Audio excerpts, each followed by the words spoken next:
Please join us today. Jackson has got a new plant that was gifted to him by Dan Fleeser. He's going to attempt to grow a field pumpkin this year, thanks to Danny Fleeser. And also, I'm going to give you the update. I'm having my earliest pollination ever, the 1911 Urena, getting pollinated on June 16th. So please join us today. Don't forget, turn on your notifications, subscribe to the channel, and hit that like button. Appreciate all your support. All right, thank you. Thank you very much.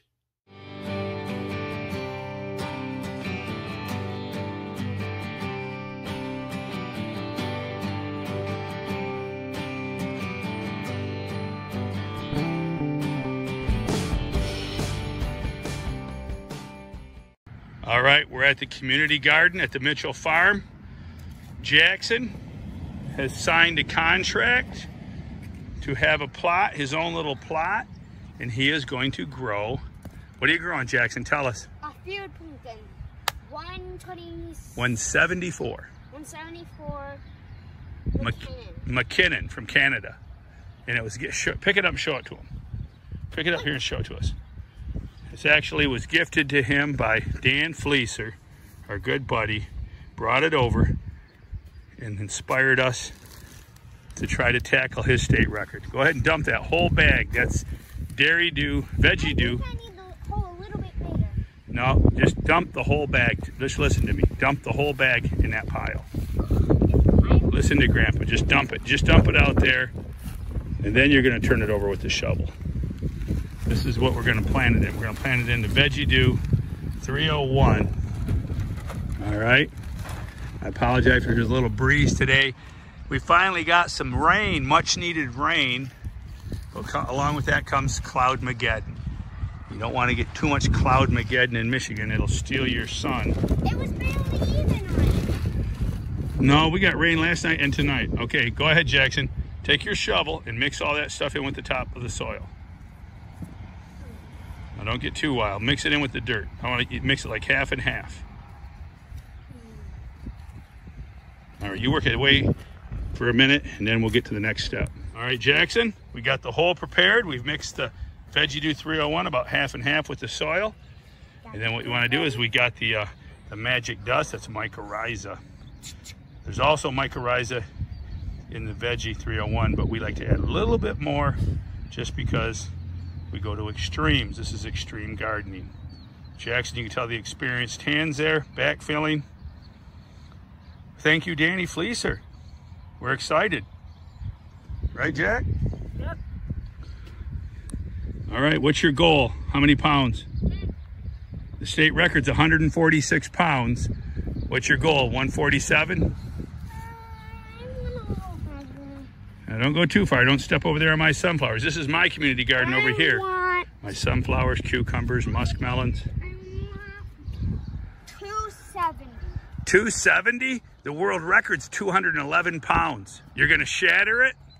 250, 270, around there. Okay. All right. Well, there you go. There you go. We got her in the ground. Stay tuned for future videos. Yeah. Jackson's attempt to grow a Michigan State record field pumpkin. 9 years old. World record. At the Mitchell. Oh, I'm sorry. He keeps shooting higher.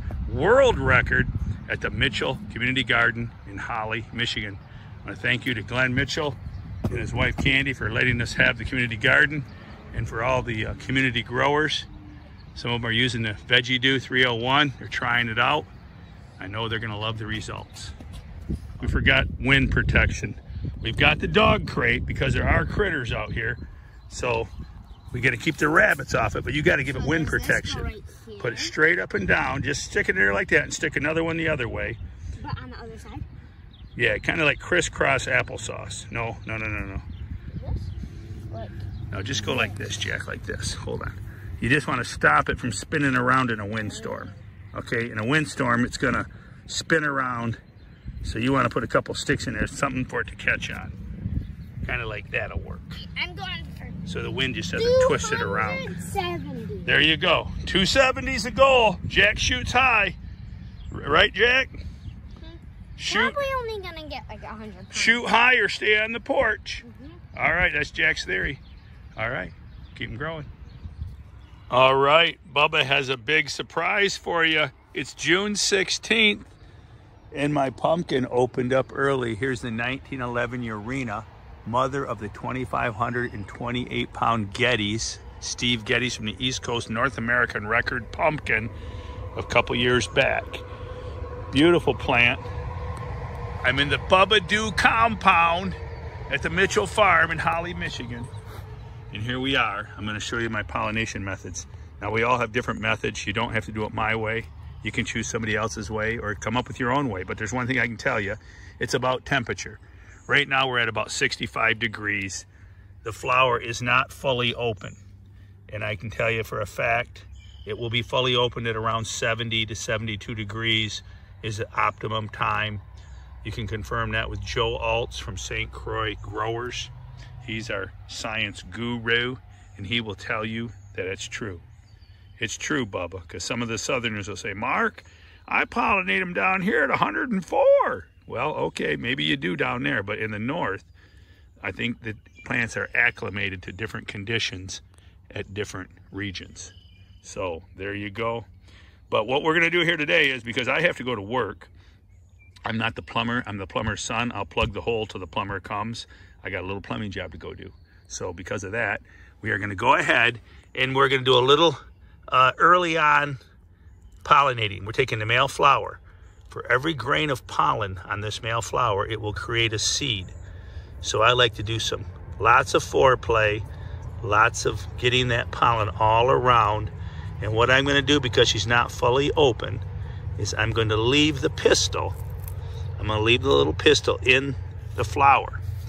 Now, some people will take a rubber band and they'll just rubber band it, but I want good flow. I really believe in airflow, good airflow. So I'm going to take this painter's sock. And you say, well, Mark, why a 5-gallon sock? Why so big? Well, because they were all out of 1-gallon socks. So a 1-gallon sock will work.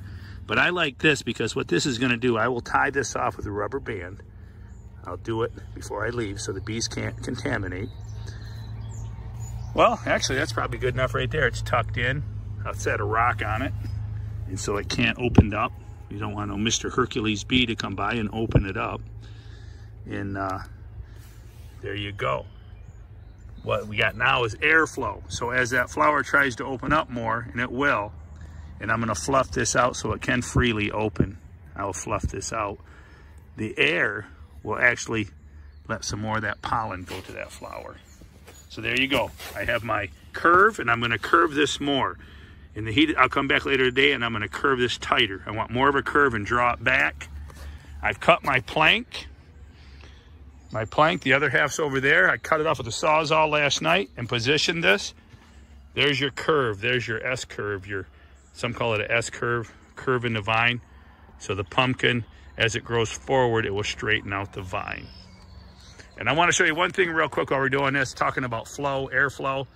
One thing I missed, if you go back, I linked this back to the build your own greenhouse video. One thing I did left out is over the pallets. Over the pallets, I put bird netting on here. Not only to keep squirrels from crawling in, but mostly for birds. I don't want birds flying through the pallets and then coming in here and pooping all over my plant. And sparrows will peck holes in your plants. So there you go. There's a 1911 Urena, pollinated on June 16th. Woo, woo! My earliest pollination ever. So come back. I was just in here spraying the Morgan's Cal Blaster because I thought I need to get more calcium. I want to keep feeding this calcium. So I used the Cal Mag Blaster this morning from Dairy Dew. And I was in here, I come in here, and much to my surprise, the flower was opening. I didn't think it would until tomorrow, or even the following day possibly, but I was wrong. All right, look at that. She's a beauty. She ain't the biggest plant, but she's a beauty. All right, keep them growing. I'm back. I'm back in the Kin Cave again, the Bubba Doo Cave. I came back at 10 o'clock is when I did the pollination. Now I'm coming back, it's warmed up a little bit. I'm gonna do it again just to be a little, hopefully get a good pollination today. I don't like too cool of days. I've had problems before on cool days and they didn't take. I don't know, this sill isn't really opened up real well. So I don't know. fingers crossed, we'll do some more, passing some pollen around one more time. Let's do it again. All right, we'll cover her back up. That's the best we can do. All right, there you go, pollinating the 1911 Urena. This is my first time growing the Urena, and I self-pollinated that. If I didn't mention that before, it's self-pollinated. So if this is a golden cross, if we get something big and heavy, we'll have sealed those genetics. There'll be a solid rock. And the offspring will be either really good or it could be really bad. But either way, it's worth the roll of the dice to find out. All right. Thank you for viewing today. I hope you enjoyed the video, and stay tuned. We're going to do more. We're going to let you know on the next video how the 1911 is doing, how Jack's field pumpkin is doing. We have a special surprise. We're throwing our hat in the ring. We're planting a long gourd, which is going to make 5 vegetables. So we'll be attempting to grow the Master Gardeners Award. Mark and Jackson is the team for 2021. So please join us for future videos. I want to thank you. Thank you for joining us. And remember, keep it a secret, but go tell a friend. Bubba's sharing tips with Jackson around the world in 2021.